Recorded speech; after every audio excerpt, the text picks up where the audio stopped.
إن الحمد لله نحمده ونستعينه ونستغفره ونؤمن به ونتوكل عليه ونعوذ بالله من شرور أنفسنا ومن سيئات أعمالنا من يهده الله فلا مضل له ومن يضلل فلا هادي له وأشهد أن لا إله إلا الله وحده لا شريك له وأشهد أن محمدا عبده ورسوله يا أيها الذين آمنوا اتقوا الله حق تقاته ولا تموتن إلا وأنتم مسلمون يا أيها الناس اتقوا ربكم الذي خلقكم من نفس واحدة وخلق منها زوجها وبث منهما رجالا كثيرا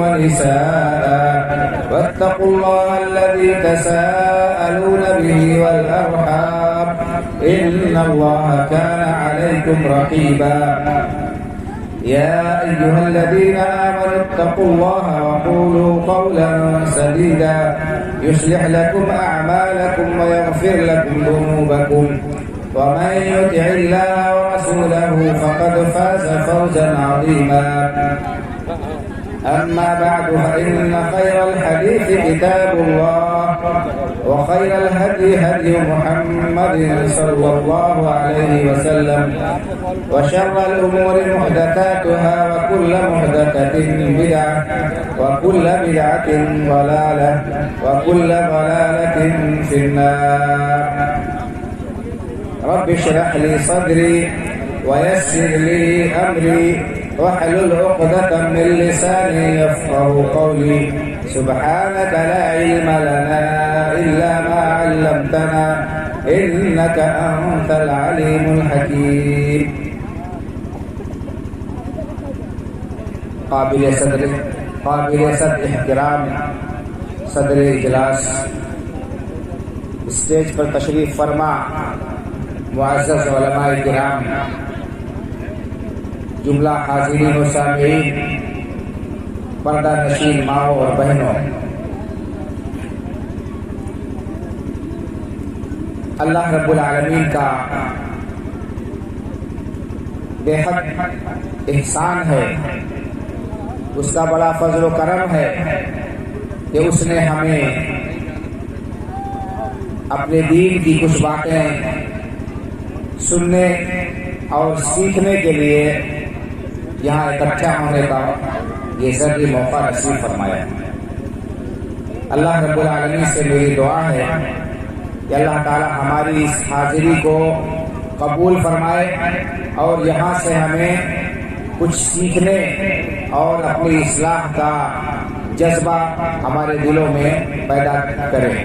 اللہ رب العالمین ہمیں کہنے سے زیادہ عمل کرنے کی توفیق عطا فرمائے.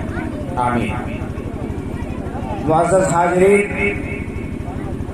ہمیں معلوم ہے کہ یہ دنیا دار العمل ہے، دار الامتحان ہے.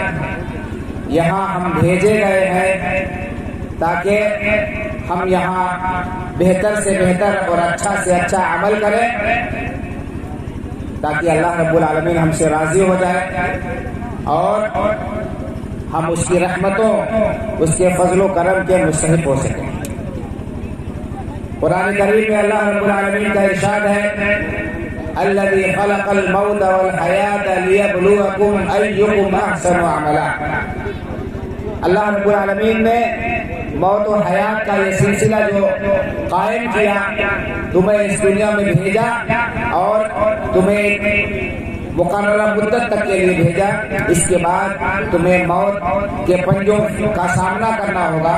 موت اپنی آغوش میں تمہیں لے لے گی. اس دنیا کو چھوڑ کر تمہیں جانا ہوگا. تو یہ جو مہلت ملی ہے موت سے پہلے کی، یہ اس لیے ہے تاکہ اللہ تمہیں آزمائے اور دیکھے کہ تمہارا عمل کیسا ہے. تم میں سے کون شخص عمل کے اعتبار سے بہتر ہے.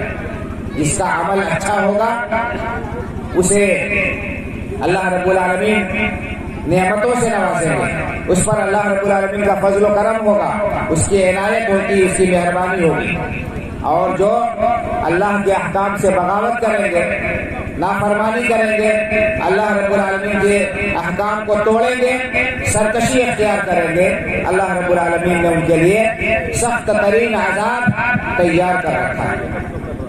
اور آخرت میں ہی نہیں، اس دنیا میں بھی ان کو ان کے کرتوتوں کی سزا ملے گی، اور وہ طرح طرح کی آزمائشوں، مصیبتوں اور امتحانات سے دوچار ہوں گے۔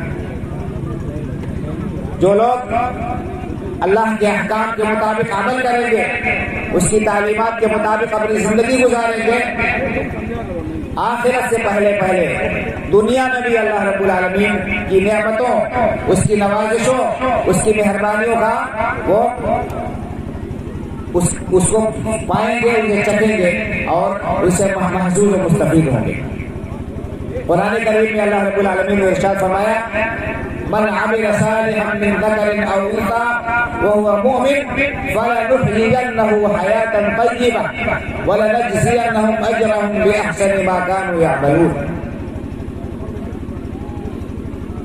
کہ جو شخص بھی اس دنیا میں ایمان اور عمل صالح کی زندگی گزارے گا، مرد ہو یا عورت ہو، من عمل صالحا من ذکر او انثى وهو مؤمن، شرط یہ ہے کہ صاحب ایمان ہو، ایمان کے ساتھ عمل صالح بھی کرے گا، تو اللہ نے وعدہ کیا ہے کہ فَلَنُحْيِيَنَّهُ حَيَاةً طَيِّبَةً، اس دنیا میں ہم اسے پاکیزہ اور بہترین زندگی عطا کریں گے۔ یہ پاکیزہ اور بہترین زندگی کیسی ہوگی بھائی اور بزرگوں؟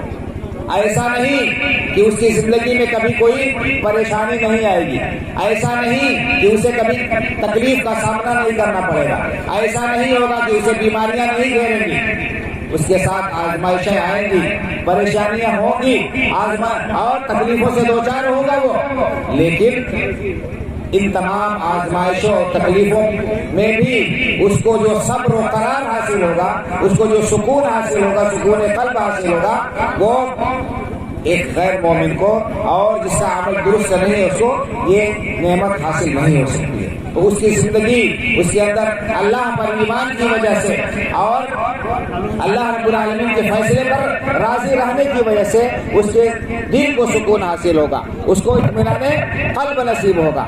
اور بھائی اور بزرگوں، یہ اطمینان قلب ایسی چیز ہے کہ اس کے مقابلے میں کوئی دوسری چیز نہیں ہو سکتی ہے، اس کا کوئی مول نہیں ہے، اس کی کوئی قیمت نہیں ہم دنیا میں دے سکتے ہیں۔ آپ دیکھ لیجئے کہ ایک انسان ہے، اس کو ہر طرح کی آسائش حاصل ہے، ہر طرح کی نعمت اس کو میسر ہے، اور جو چاہتا ہے وہ حاصل کر لیتا ہے، مال و دولت اس کے پاس میں کثیر ہے، زمین جائیداد ہے، سرمایہ ہے، اس کے دوست و احباب ہیں، اس کی بھری پوری مجلسیں ہوتی ہیں، لیکن اس کو سکون اور اطمینان نصیب نہیں ہوتا ہے۔ ہم دیکھتے ہیں، یہ پڑھتے رہتے ہیں اور سنتے رہتے ہیں کہ فلاں شخص نے خودکشی کر لی، بظاہر وہ بڑا مطمئن اور فارغ البال شخص تھا، بظاہر وہ دنیا میں بڑے اونچے عہدے اور منصب پر فائز تھا، بظاہر اس کو ہر طرح کی نعمت حاصل تھی، لیکن ایمان نہ ہونے کی وجہ سے، عمل صالح نہ ہونے کی وجہ سے، گناہوں کی وجہ سے اس کی زندگی اجیرن ہو گئی، اور اس نے مایوس ہو کر آخری اقدام کیا، اپنی زندگی کا خاتمہ کر لیا۔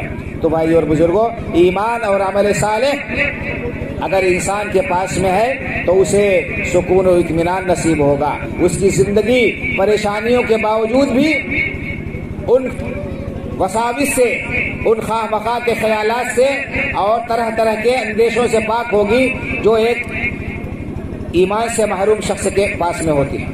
ایمان سے محروم شخص کے پاس ہر قسم کی نعمت اور دولت ہونے کے باوجود اسے سکون قلب میسر نہیں ہوتا ہے، طرح طرح کے اندیشوں میں وہ مبتلا ہوتا ہے، طرح طرح کی پریشانیاں اسے گھیرے رہتی ہیں، اور وہ مختلف قسم کے امراض کا شکار ہو جاتا ہے۔ بہت سارے لوگ ذہنی بیمار ہو جاتے ہیں، اور کچھ لوگ پریشان ہو کر مخدرات کے، نشہ آور چیزوں کے عادی ہو جاتے ہیں۔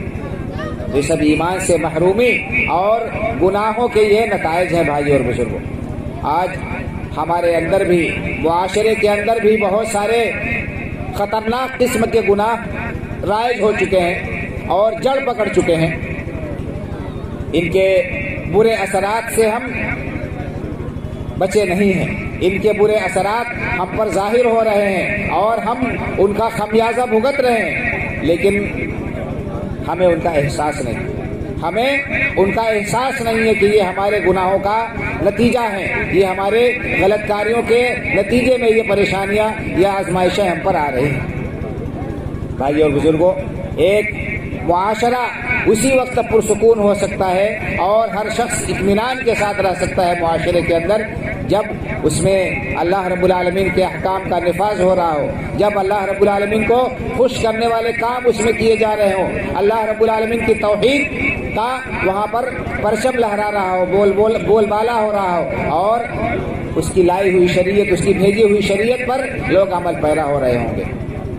اور جس قدر لوگ اللہ کے دین سے دور ہوں گے، اس کی شریعت سے دور ہوں گے، اس کے احکام کو جس قدر پامال کریں گے، اسی قدر ان کی زندگی میں پریشانیاں آئیں گی، تکلیفیں آئیں گی، آزمائشیں آئیں گی اور وہ اللہ کے غضب کا شکار ہوں گے۔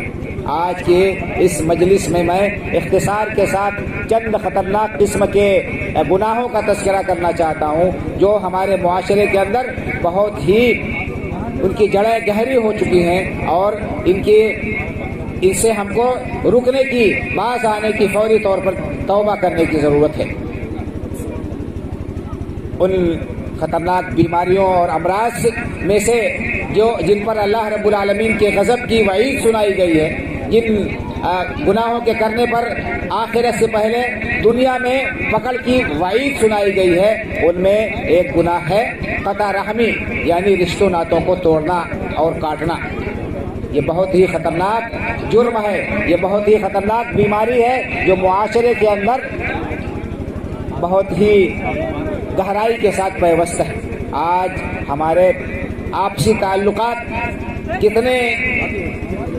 کس قدر کشیدہ ہو چکے ہیں اور ہمارے رشتے ناتوں میں کتنی دراڑ آ چکی ہے، کتنی کمزوری آ چکی ہے، اس کو محسوس کرنے والے محسوس کرتے ہیں، اس کو بیان کرنے کی ضرورت نہیں۔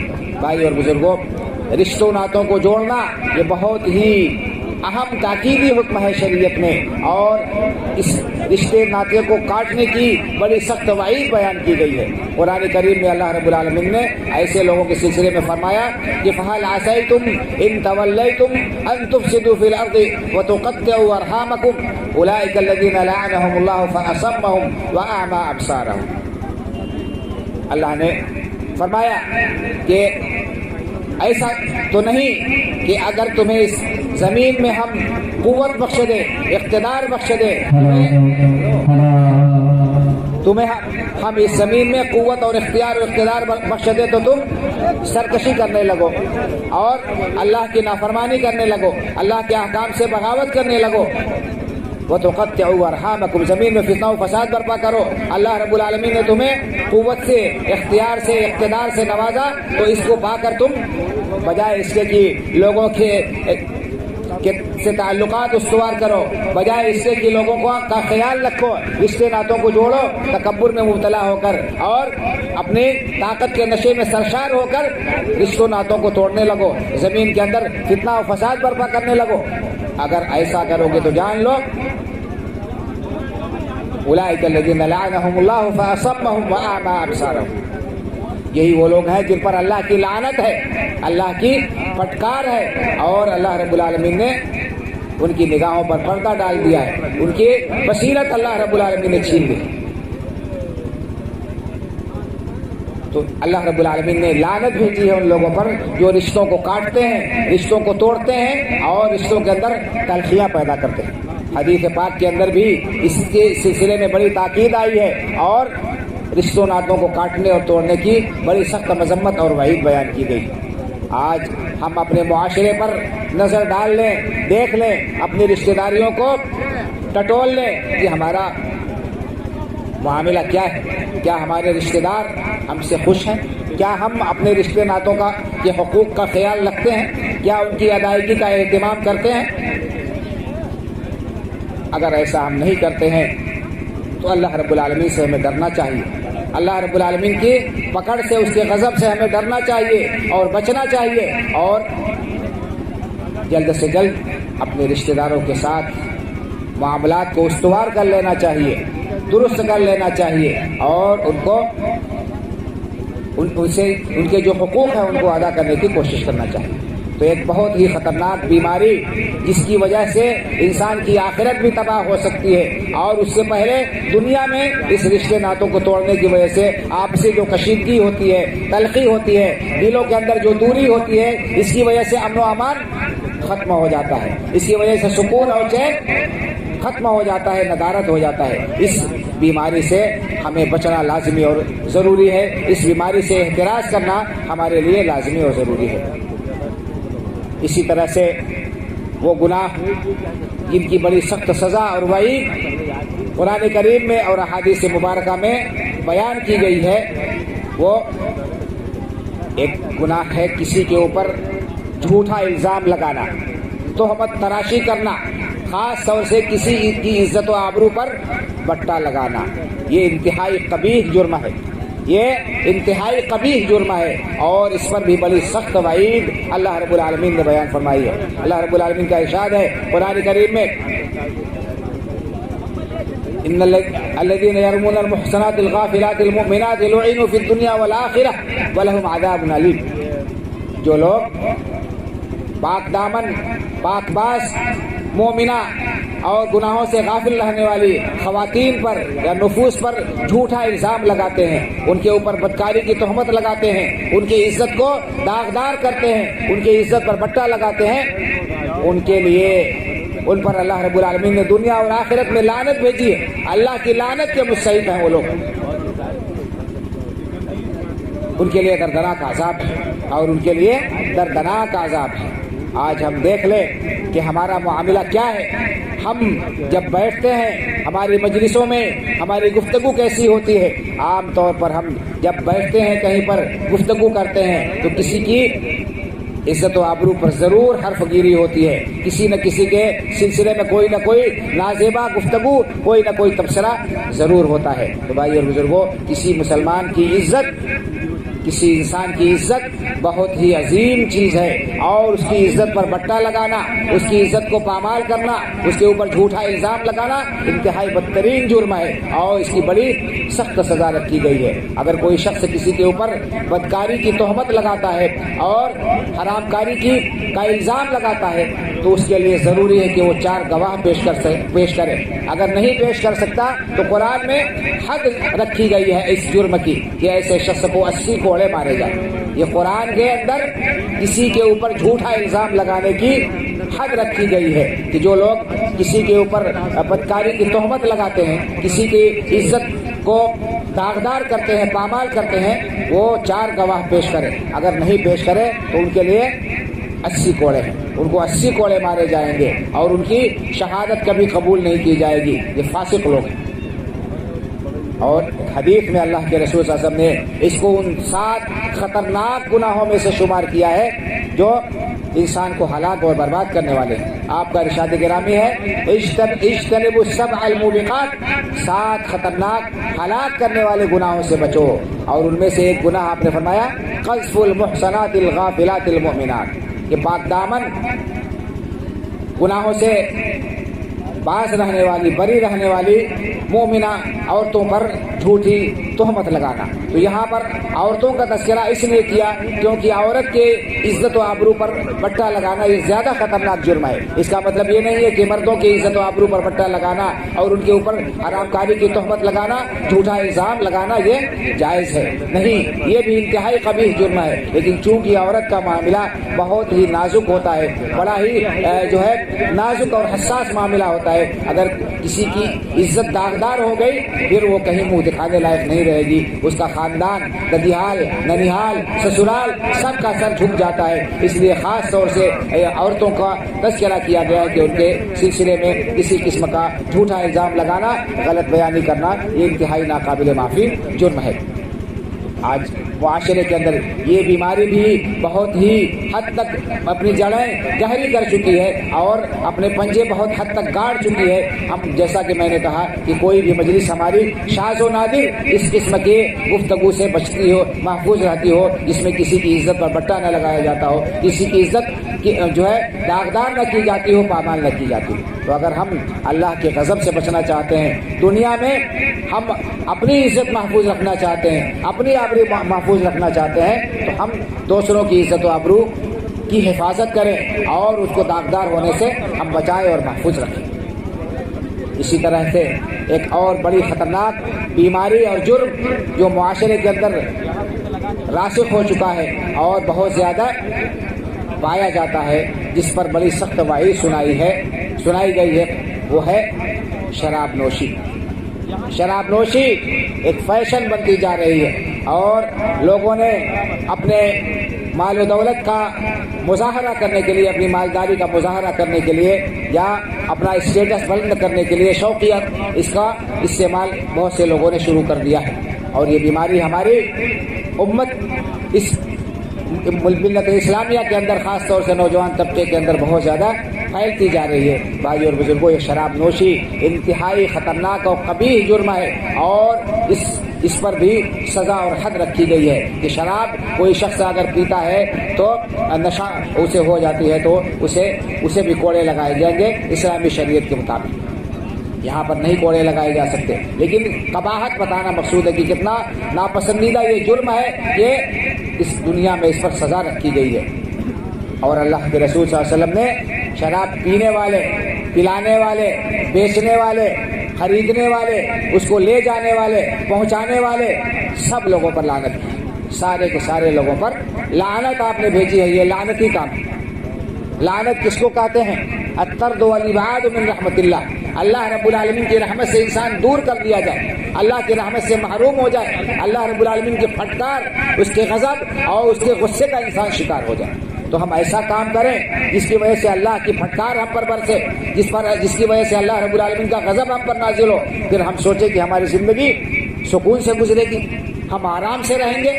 یہ ناممکن بات ہے بھائی اور بزرگ, یہ ناممکن بات ہے کہ ہم گناہ کا کام کریں, اللہ کی نافرمانی کا کام کریں, اس کے احکام کو توڑیں, سرکشی کریں, سرتابی کریں اللہ کے احکام سے, اور ہم اطمینان کے ساتھ رہ جائیں, سکون کے ساتھ ہماری زندگی گزرے. ہو ہی نہیں سکتا ہے. یہ گناہ, اس کے اثرات آخرت سے پہلے دنیا میں لوگوں کو ملتے ہیں.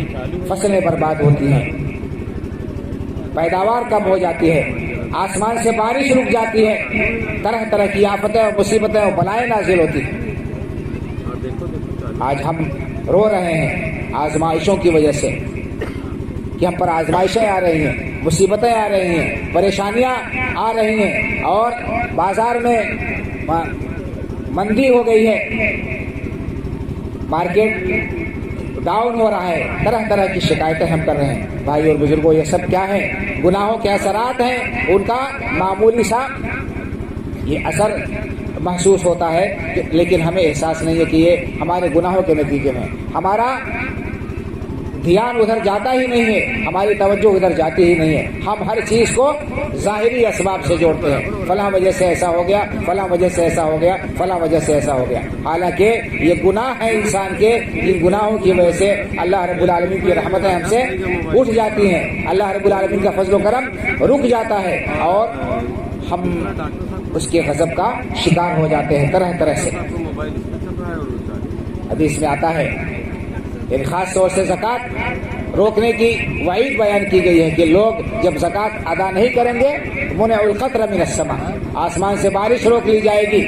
ولولا البهائم لم يمطروا, اگر یہ بے زبان جانور نہ ہو تو آسمان سے بارش نازل نہ ہو. تو گناہوں کے بہت سارے نقصانات ہیں بھائی اور بزرگوں. یہ بڑے بڑے گناہ جو معاشرے کے اندر جڑ پکڑ چکے ہیں, میں سرسری طور پر ان کا تذکرہ کر رہا ہوں اور اشارے میں صرف بات کر رہا ہوں تاکہ ہم محسوس کریں, اپنے گریبان میں جھانک کر دیکھیں کہ کہیں ہمارے اندر یہ بیماریاں, یہ گناہ پائے تو نہیں جاتے ہیں. اگر پائے جاتے ہیں تو ہم فوراً تائب ہوں, اللہ رب العالمین کی بارگاہ میں ہم توبہ کریں سچے دل سے اور اپنی اصلاح کریں. تو معاشرے کے اندر ایک اور بھی خطرناک بیماری جو پائی جاتی ہے، جس پر اللہ رب العالمین کا غضب ہوتا ہے، اللہ رب العالمین کی لعنت ایسے گنہگاروں کے اوپر برستی ہے، ایسے لوگ اللہ کی لعنت کے مستحق ہیں، وہ کیا ہے؟ مجرمین کو پناہ دینا، مجرم کو پناہ دینا، اس کی پشت پناہی کرنا، اس کے ساتھ کھڑے ہونا، اور اسی طرح سے والدین کی نافرمانی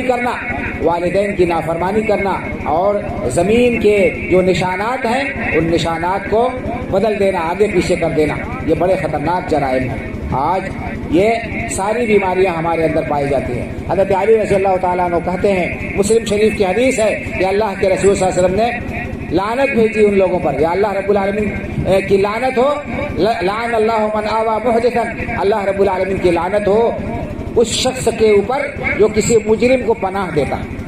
ایک مجرم ہے، اس کو پناہ دینے پر اللہ کی لعنت ہے، تو مجرم کے اوپر کیسے لعنت نہیں ہوگی؟ کتنی بڑی لعنت کا وہ مستحق ہوگا۔ آج دھڑلے سے جرائم ہم کر رہے ہیں اور اللہ رب العالمین کی پکڑ سے بے خوف ہیں، ہم مطمئن ہیں کہ ہمارے بچانے والے ہیں، ہمارے سرپرست ہیں جو ہم کو بچا لیں گے، ہماری حفاظت کر دیں گے اور ہم کسی قسم کی سزا کے مستحق نہیں ہوں گے۔ آج کس طرح سے جرائم بڑھ رہے ہیں، اسی وجہ سے کہ لوگوں کو یہ حوصلہ مل رہا ہے کہ ہمارے اوپر ہیں، ہمارے سرپرست ہیں جو ہمیں بچا لیں گے، محفوظ کر لیں گے۔ تو بھائی اور بزرگوں، اگر اس وجہ سے ہم جرم کرنے میں پر ڈھیٹ ہو رہے ہیں اور ہمارے اندر جرأت ہو رہی ہے کہ ہمیں دنیا میں سزا دینے سے لوگ روکنے والے اور بچانے والے ہیں، تو یہ جان لیجئے، یقین کر لیجئے کہ اللہ رب العالمین سے کوئی نہیں بچا سکتا ہے۔ اللہ رب العالمین سے کوئی نہیں بچا سکتا ہے۔ جب اللہ رب العالمین کی پکڑ آ جائے گی، اللہ رب العالمین کی گرفت ہو جائے گی، تو دنیا کی کوئی طاقت انسان کو بچا نہیں سکتی ہے اللہ رب العالمین سے۔ ظلم کا انجام بہت ہی خطرناک ہوتا ہے۔ اللہ کے رسول صلی اللہ علیہ وسلم نے فرمایا، اتق دعوت المظلوم فإنه ليس بينها وبين الله حجاب، مظلوم کی بد دعا سے بچو۔ کیوں؟ اس لیے کہ مظلوم کی بد دعا ڈائریکٹ اللہ رب العالمین کی بارگاہ میں پہنچتی ہے۔ اللہ رب العالمین اور اس مظلوم کی بد دعا کے بیچ میں کوئی حائل نہیں، کوئی رکاوٹ نہیں، کوئی پردہ نہیں۔ تو ہم یہ سوچیں کہ ہمارا کوئی کچھ بگاڑ نہیں سکتا ہے، ہمیں مظلوم کی آنکھ سے ڈرنا چاہیے، مظلوم کی آنکھ سے ہمیں خوف کھانا چاہیے کہ کہیں اگر اس کی آنکھ اللہ رب العالمین نے قبول کر لی اور اس کی لاٹھی چل گئی تو پھر ہمیں کون بچائے گا؟ مسلم شریف کی حدیث، لعن اللہ من آوى محدثا، جو کسی مجرم کو پناہ دیتا ہے اس پر اللہ کی لعنت ہو۔ لعن اللہ من لعن والدیہ، اللہ کی لعنت اس شخص کے اوپر ہو جو اپنے والدین کے اوپر لعنت بھیجتا ہے۔ صحابہ کرام رضی اللہ تعالیٰ عنہ اجمعین نے تعجب سے کہا کہ کوئی انسان اپنے والدین پر کیسے لعنت بھیجے گا؟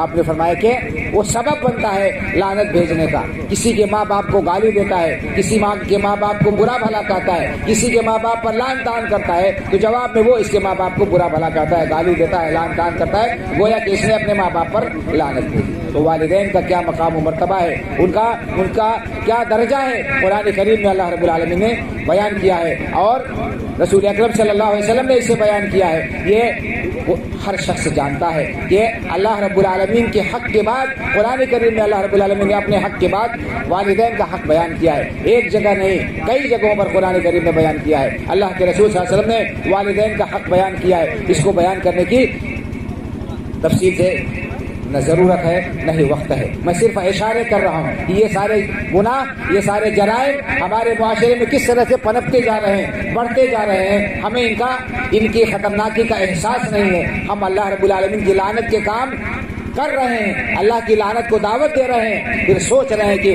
ہماری زندگی چین سے گزرے، آرام سے گزرے، سکون ہمیں میسر ہو، اللہ رب العالمین کی رحمتیں ہم پر نازل ہو، اللہ رب العالمین کا کرم ہمارے اوپر ہو۔ یہ ناممکن بات ہے بھائی اور بزرگوں، یہ ناممکن بات ہے۔ تو یہ حدیث جس میں اللہ کے رسول نے فرمایا، لعن اللہ من آوى محدثا، لعن اللہ من لعن والدیہ، لعن اللہ من غیر منار الارض، اللہ کی لعنت ہو اس شخص کے اوپر جو زمین کے نشانات کو بدل دیتا ہے، آگے پیچھے کر دیتا ہے۔ کسی کی زمین ہے، اس نے نشان لگا رکھا ہے، چوہدی اپنی کر رکھی ہے، کوئی شخص جائے اس کو ادھر ادھر کر دے، آگے پیچھے کر دے، اس کی زمین اپنی زمین میں شامل کر لے۔ میڑ کاٹنے کا معاملہ آپ جانتے ہیں کہ میڑ کاٹ کر کسی کی زمین اپنی زمین میں داخل کر لینا یہ کوئی عیب نہیں سمجھا جاتا، یہ کوئی عیب نہیں سمجھا جاتا ہے، بہت ہی خطرناک جرم ہے۔ اللہ کے رسول صلی اللہ علیہ وسلم نے لعنت بھیجی ہے ایسے شخص پر اللہ رب العالمین کی لعنت ہوتی ہے۔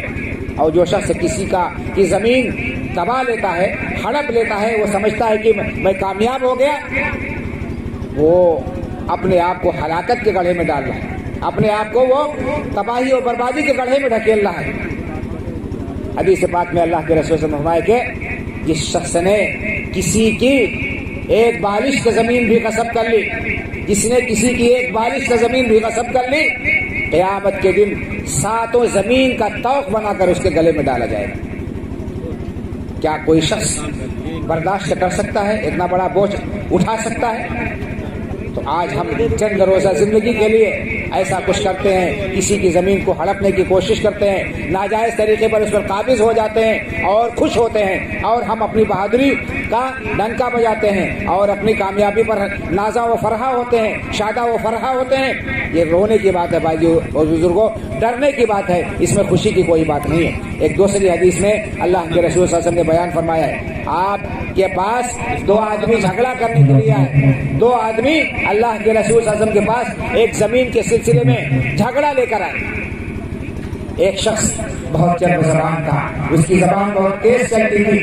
اللہ کے رسول صلی اللہ علیہ وسلم نے بیان فرمایا، ارشاد فرمایا کہ میں ایک انسان ہوں، میں بشر ہوں، تم میرے پاس اپنے جھگڑے لے کر آتے ہو، اپنے معاملات لے کر آتے ہو سکتا ہے کہ تم میں کا ایک شخص اپنی چرب زبانی کی وجہ سے، اپنے زور بیان کے ذریعے سے اپنے آپ کو برحق ثابت کر لے گا، حالانکہ وہ حق پر نہیں ہے۔ دوسرا آدمی جو حقدار ہے وہ بیچارہ بولنے سے معذور ہے، کمزور ہے، وہ اپنے معافی ضمیر کو صحیح طریقے سے ادا نہیں کر سکتا، تو میں سامنے والے کی بات سن کر جس کو برحق سمجھتا ہوں اس کے سلسلے میں فیصلہ کر دیتا ہوں، میں فیصلہ کر دیتا ہوں۔ اس کے بعد آپ نے فرمایا کہ اگر میں کسی شخص کے حق میں اس کے بھائی کی زمین کا فیصلہ کر دوں، اس کے بھائی کا جو حق ہے وہ اس کو دے دوں، تو میں وہ جہنم کا ایک ٹکڑا لے رہا ہے، وہ جہنم کا ایک ٹکڑا لے رہا ہے، اس کے لیے لینا جائز نہیں۔ بھائی اور بزرگوں، جب اللہ کے رسول صلی اللہ علیہ وسلم کسی کا حق دوست اس کو دے دے، اس کے بیان کی وجہ سے ظاہر سی بات ہے کہ فیصلہ گواہی پر ہوگا، ظاہر سی بات ہے کہ فیصلہ بیان کے مطابق ہوگا، تو بیان جس شخص نے کیا، جس نے یہ ثابت کر دیا کہ وہ سب حقدار ہے، اس کے سلسلے میں فیصلہ ہو جائے گا، اس کو ڈگری مل جائے گی۔ تو آپ نے فرمایا کہ اگر میں کسی کے بھائی کا جو حصہ ہے، اس کا حق ہے، اس کو دے دیتا ہوں، تو وہ جہنم کا ایک ٹکڑا ہے جو لے رہا ہے۔ اللہ کے رسول صلی اللہ علیہ وسلم اگر کسی کو دے دوسرے کا حق اس کے چرب زبانی کی وجہ سے اور اس کے زور بیان کی وجہ سے، تو وہ اس کے لیے جائز نہیں ہوگا۔ تو آج دنیا کی کوئی عدالت اگر اس کے حق میں فیصلہ کر دے وہ کیسے جائز ہو جائے گا؟ ہم بڑے خوش ہو جاتے ہیں، بہت ہم مطمئن ہو جاتے ہیں کہ ہمیں ہائی کورٹ سے ڈگری مل گئی، ہمیں سپریم کورٹ سے ڈگری مل گئی، ہمیں فلاں جگہ سے ڈگری مل گئی، گویا کہ وہ زمین ہماری ہو گئی اور ہمارے لیے جائز اور حلال ہو گئی۔ اس کے لیے جائز اور حلال نہیں بھائی بزرگوں، اللہ تعالیٰ نے لعنت بھیجی ایسے لوگوں پر۔ اللہ کے رسول صلی اللہ علیہ وسلم نے فرمایا کہ وہ اس کے لیے جہنم کا ٹکڑا ہے اور وہ زمین قیامت کے دن اس کے لیے اس کے گلے میں توق بنا کر ڈال دی جائے گی۔ کیا آج ہمارے معاشرے کے اندر یہ بیماری نہیں پائی جاتی ہے؟ کیا ہم دوسروں کی زمین اور جائیداد پر قبضہ کرنے کے لیے حریصانہ نگاہ نہیں ڈالتے ہیں؟ کیا ہمارے اندر یہ ایسے قسم کے لوگ نہیں پائے جاتے ہیں؟ یقیناً پائے جاتے ہیں۔ انہیں اللہ سے ڈرنا چاہیے، اللہ کی لعنت سے ڈرنا چاہیے، اللہ کی پکڑ سے ڈرنا چاہیے، اللہ کے غضب سے ڈرنا چاہیے۔ یہ ساری برائیاں ہمارے معاشرے کے اندر پنپ رہی ہیں، پائی جا رہی ہیں، اور ہم خوش ہیں، مطمئن ہیں، اللہ کی رحمت کی امید لگائے ہوئے ہیں۔ غور کا مقام ہے یہ، بہت سارے ایسے اعمال ہیں، بہت سارے ایسے کام ہیں جو معاشرے کے اندر رائج ہیں، پائے جاتے ہیں، اور لوگ ان کو برائی سمجھتے ہی نہیں۔ جو برائیاں معاشرے میں جڑ پکڑ چکی ہیں، لوگ ان کو برائی سمجھتے ہی نہیں ہیں۔ اگر ان کی تفصیل بیان کی جائے، ان کو شمار کرایا جائے تو وقت تنگ ہو جائے گا۔ 1-2 بیماریاں اور میں بیان کر کے اپنی گفتگو ختم کروں گا۔ آج کا زمانہ فیشن کا زمانہ، فیشن کا زمانہ ہے، طرح طرح کے فیشن ایجاد ہو رہے ہیں اور ہمارے گھر بھی اس سے اچھوتے نہیں ہیں۔ لباس آج کل کا کیسا ہو رہا ہے، نوجوانوں کا، لڑکوں کا، لڑکیوں کا، اور ان کی شکل و صورت، ان کی شباہت کیسی ہو رہی ہے، یہ بیان کرنے کی ضرورت نہیں ہے۔ ہر شخص اپنی آنکھوں سے دیکھ رہا ہے۔ معاملہ بڑا خطرناک ہے بھائیوں بزرگوں، بڑا ہی خطرناک ہے، جس کو ہم نے کچھ بھی اہمیت نہیں دی ہے، جس کی خطرناکی کا ہمیں اندازہ ہی نہیں ہے، احساس ہی نہیں۔ جو مرد ہے وہ زنانہ شکل و صورت اختیار کر رہے ہیں، بڑے بڑے بال رکھنا اور اسی طرح سے ایسے لباس پہننا جو عورتوں سے کے لباس سے مشابہ ہے، یہ لعنت کا کام ہے۔ اللہ رب العالمین کی لعنت ایسے لوگوں پر ہوتی ہے، پھٹکار ہوتی ہے۔ اللہ کے رسول صلی اللہ علیہ وسلم نے ایسے لوگوں کے اوپر لعنت بھیجی ہے۔ حدیث پاک میں اللہ کے رسول صلی اللہ علیہ وسلم نے ارشاد فرمایا، لعن اللہ الرجل يلبس لبس المرأة والمرأة تلبس لبس الرجل۔ اللہ کی لعنت اس مرد پر ہوتی ہے جو عورتوں کے جیسا لباس پہنتا ہے، اللہ کی لعنت اس عورت پر ہوتی ہے جو مردوں کا لباس پہنتی ہے، مردانہ بنتی ہے۔ اور ایک حدیث میں اللہ کے رسول صلی اللہ علیہ وسلم نے ارشاد فرمایا، لعن اللہ المتشبہین من الرجال بالنساء والمتشبہات من النساء بالرجال۔ اللہ کی لعنت ان مردوں پر ہے جو عورتوں کی مشابہت اختیار کرتے ہیں، اللہ کی لعنت ان عورتوں پر جو مردوں کی مشابہت اختیار کرتے ہیں۔ یا آج مشابہت کی بیماری ہمارے معاشرے میں نہیں پائی جاتی ہے، مکمل طور پر پائی جاتی ہے، اور ہم اس میں فخر محسوس کرتے ہیں۔ اس کی خطرناکی کا ہمیں اندازہ نہیں ہے، اس کا احساس نہیں ہے ہمیں۔ اللہ رب العالمین کی لعنت کا ہم کام کریں اور امید لگائیں کہ اللہ کی رحمت ہم پر نازل ہوگی، ہمارے گھروں میں سکون ہوگا، اطمینان ہوگا، ہماری زندگی چین و سکون کے ساتھ گزرے گی۔ ممکن ہی نہیں بھائی اور بزرگوں، ہم یہ سوچیں کہ ہم کام غلط کریں اور انجام اچھا ہو، ایسا کیسے ممکن ہے؟ یہ ہو ہی نہیں سکتا ہے۔ اس طرح کی بہت ساری بیماریاں ہیں بھائی اور بزرگوں جو ہمارے معاشرے کے اندر پائی جاتی ہیں، ہمارے معاشرے کے اندر ان کا چلن ہوتا جا رہا ہے۔ ان خطرناکیوں کا ہمیں اندازہ اور احساس نہیں ہے۔ ایک اور بیماری جس کے سلسلے میں اللہ کے رسول صلی اللہ علیہ وسلم نے وعید سنائی ہے اور فرمایا ہے کہ ایسے لوگوں کے اوپر عذاب اللہ رب العالمین کا نازل ہوگا۔ وہ کیا ہے؟ گانے سننا، میوزک سننا، یہ انتہائی خطرناک ہے۔ آج ہر گھر کے اندر یہ بیماری پائی جاتی ہے اور اس کو بڑے شوق سے ہمارے نوجوان سنتے ہیں، میوزک سنتے ہیں، سمجھتے ہیں کہ یہ ان کے لیے اطمینان اور راحت کا سبب بنے گا۔ بہت ہی خطرناک بات ہے بھائی اور بزرگوں۔ بخاری شریف کے اندر حدیث ہے اور دوسری کتابوں کے اندر حدیث ہے کہ ایسے لوگوں کے اوپر کیا ہے؟ اللہ کا عذاب ہوگا، زمین میں دھسا دیے جائیں گے، آسمان سے پتھروں کی بارش ہوگی۔ اور بھی خطرناک جو ہے ان گناہوں کی سزائیں بیان کی گئی ہیں۔ ہمیں چاہیے کہ ہم اللہ رب العالمین سے ڈریں۔ اگر اطمینان کی زندگی چاہتے ہیں، سکون کی زندگی چاہتے ہیں، عزت کی زندگی چاہتے ہیں تو اللہ کے احکام پر عمل کریں، اپنے ایمان کو درست کریں، اپنے اعمال کو درست کریں، تبھی اللہ کی رحمتیں ہم پر نازل ہوں گی، تبھی ہم پرسکون زندگی گزار سکتے ہیں، جہاں ہماری جان محفوظ ہوگی، جہاں ہمارا مال محفوظ ہوگا، جہاں ہماری عزت و آبرو محفوظ ہوگی۔ اور اگر ہم اسی طرح غفلت کی زندگی گزارتے رہے، اللہ کی نافرمانی کرتے رہے، اللہ کی لعنت کے کام کرتے رہے، تو سوائے اللہ کے غضب کے کچھ ہمارے ہاتھ نہیں لگے گا، الا یہ کہ اللہ رب العالمین کا فضل و کرم ہو، اس کی مہربانی ہو، اس کی نوازش ہو۔ اللہ رب العالمین سے دعا ہے کہ اللہ تعالی ہمیں ایمان کے ساتھ ساتھ عمل صالح کی توفیق سے نوازے۔ اللہ رب العالمین ان تمام غلط باتوں سے، ان تمام گناہوں سے، ان جرائم سے اللہ ہمیں اپنے پناہ اور حفاظت میں رکھے،